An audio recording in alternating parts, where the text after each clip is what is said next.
नमस्कार दोस्तों, स्वागत है आपका राह एजुकेशन में। आज हम लोग नंबर्स के बारे में पढ़ेंगे। सबसे पहला नंबर है नेचुरल नंबर या फिर प्राकृतिक संख्याएं।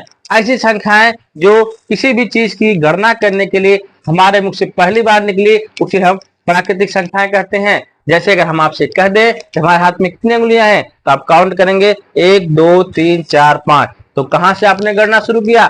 1 से शुरू किया। तो प्राकृतिक संख्याएं कहां से स्टार्ट होती हैं? 1 से स्टार्ट होती हैं। 1 2 3 4 5 और इस तरह से अनंत तक चली जाती हैं।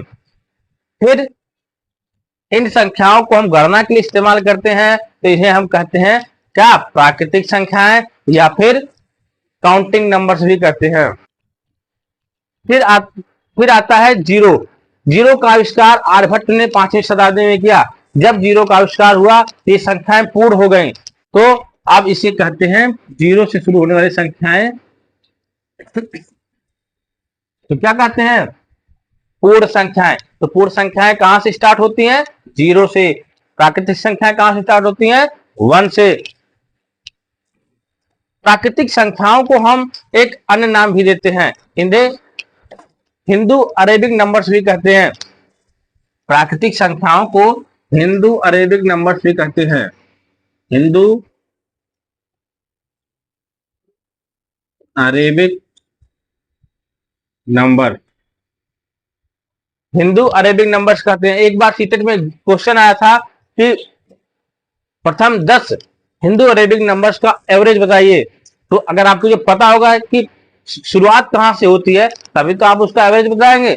तो शुरुआत कहां से होती है हिंदू अरेबिक नंबर्स की? 1 से शुरुआत होती है। पहले के लोग किसी कुछ देते थे या लेते थे तो इस प्रकार लिखते थे। मान लीजिए किसी को कुछ 10 रुपया दिया तो लिखते थे 10 दिया। अगर 5 रुपया लेते थे तो लिखते थे 5 लिया।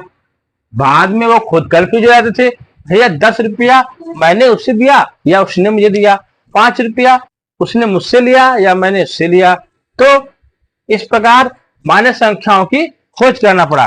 तो जो पूर्ण संख्याएं थी उसी में माइनस संख्याओं को लिख दिया गया, -3 -4 -1 0 इस तरह से। तो इस तरह से हमें इन संख्याओं को नाम दे दिया गया इंटीजर, पूर्णांक। तो पूर्णांक क्या होते हैं?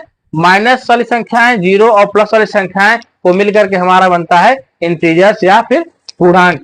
फिर अगली संख्या आती है सम संख्याएं, इवन नंबर्स। ऐसे नंबर्स जो 2 से पूरा पूरा कट जाए उसे हम कहते हैं सम संख्याएं।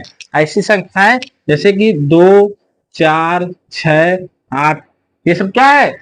इवन नंबर्स है। ऐसी संख्याएं जो 2 से पूरा पूरा कट जाए, या जैसे देखिए 12 है, 180 है, ये सब क्या है? 2 से पूरा पूरा कट जाए, उसे हम कहेंगे सम संख्याएं। फिर आता है विषम संख्याएं। ऐसी संख्याएं जो 2 से पूरा पूरा ना कटे उसे विषम संख्याएं कहते हैं। जैसे 1 3 5 7, ये सब क्या है? विषम संख्याएं। ये 2 से पूरा पूरा नहीं कटेंगे तो उसे विषम संख्या कहते हैं। अभाज्य संख्या। ऐसी संख्याएं जो 1 से कटे और अपने आप से कटे उसे हम अभाज्य संख्या कहते हैं। या दूसरे शब्दों में ऐसी संख्याएं जिसके सिर्फ 2 फैक्टर्स होते हैं उसे हम अभाज्य संख्या कहते हैं। जैसे 2 3 5 7, इसके कितने फैक्टर्स हैं? इसके सिर्फ 2 फैक्टर्स हैं। 2 किससे कटेगा? 1 से कटेगा और 2 से कटेगा। 3 किससे कटेगा? 1 से कटेगा और 3 से कटेगा। तो ऐसी संख्याएं जो जिसके 2 फैक्टर्स होते हैं, या फिर ऐसी संख्याएं जो अपने आप से कटे और 1 से कटे, उसे हम कहते हैं अभाज्य संख्या। तो इसमें क्वेश्चन आता है कि सबसे छोटी अभाज्य संख्या क्या है?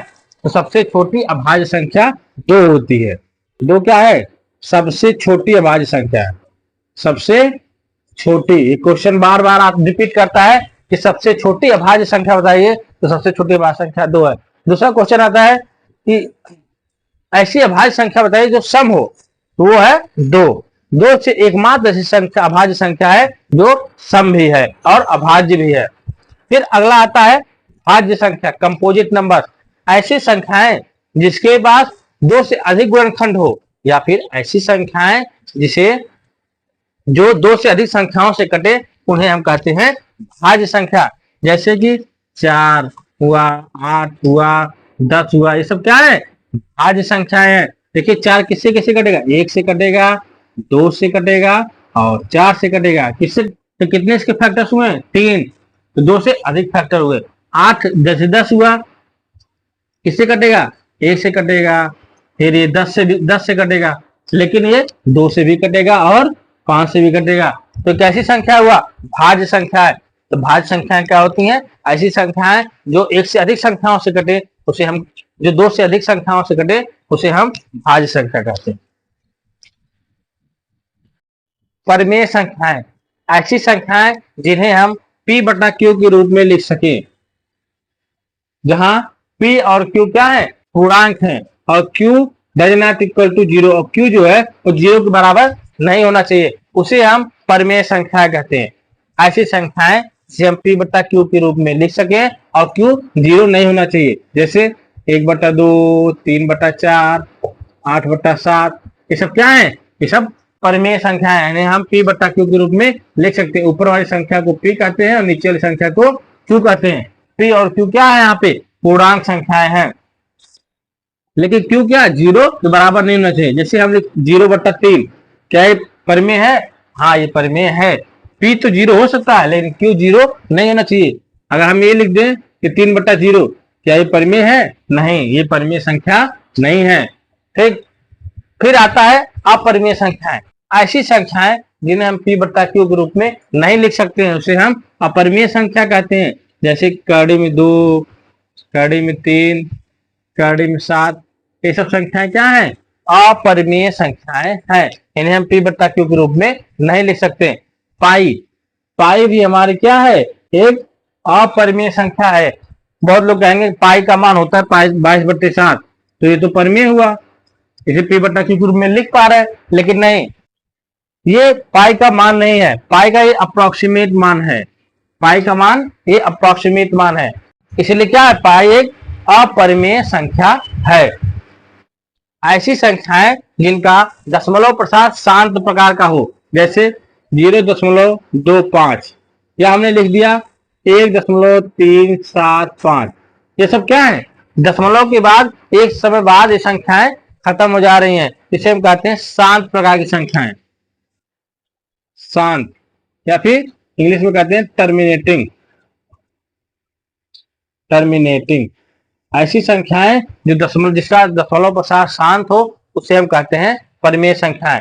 लेकिन अभी ऐसी संख्याएं भी सामने आती हैं जो कि टर्मिनेट क्या करे? शांत ना हो। जैसे कि 0.333, ये क्या है? ये अनंत तक चला जाएगा। तो ऐसी संख्याएं भी परिमेय संख्याएं होती है, लेकिन शर्त यह है कि ये संख्याएं बार बार एक ही संख्या रिपीट होनी चाहिए। तो ऐसी संख्याएं जो नॉन टर्मिनेटिंग है बट रिपीटिंग है, क्या होना चाहिए? नॉन टर्मिनेटिंग हो चलेगा, नॉन टर्मिनेटिंग हो चलेगा, बट रिपीटिंग होना चाहिए। क्या होना चाहिए? रिपीट करें। नॉन टर्मिनेटिंग एंड रिपीटिंग संख्याओं को भी हम क्या कहते हैं? परिमेय संख्या। जैसे इसको हम P बटा Q के रूप में लिखेंगे तो 1/3 आएगा, और 1/3 क्या होता है? परिमेय संख्याएं होती है। फिर आता है अपरिमेय संख्याएं। ऐसी संख्याएं जो नॉन टर्मिनेटिंग नॉन रिपीटिंग है, मतलब जैसे इस तरह से आपके सामने है 0.10100100 इस तरह से संख्या आ जाए, तो क्या हुआ कि कभी टर्मिनेट नहीं हुई, कभी खत्म भी नहीं हुई, लेकिन कोई संख्या बार बार रिपीट भी नहीं कर रही। देखो ये 1 0 है, 0.10 फिर 1 2 0 है।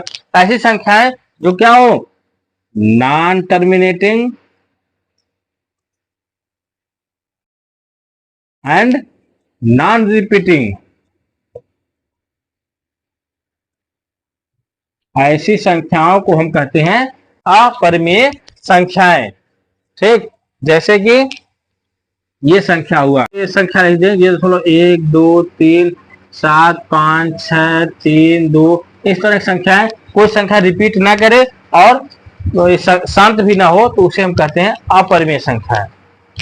सअभाज्य संख्याएं ऐसी संख्याएं जिसमें एक के अलावा कोई दूसरा फैक्टर कॉमन ना हो, उसे हम सअभाज्य संख्याएं कहते हैं, या फिर को प्राइम नंबर्स कहते हैं। जैसे 3 5, ये क्या हुआ, इसमें एक के अलावा कोई भी दूसरा फैक्टर कॉमन नहीं है। जैसे कि 4 9, 4 का गुणनखंड क्या हुआ 2 गुणे 2, 9 का क्या हुआ 3 गुणे 3। देखिए क्या इसमें से कुछ का कोई कॉमन है, नहीं कोई कॉमन नहीं है, तो इसे क्या कहते हैं को प्राइम नंबर। 4 क्या है प्राइम नंबर, 9 क्या है ये भी प्राइम नंबर है, लेकिन जब दोनों एक साथ आ गए तो इसे हम कहते हैं को प्राइम नंबर या फिर सहभाज्य संख्याएं। ठीक, उम्मीद करता हूं आपको समझ में आया होगा।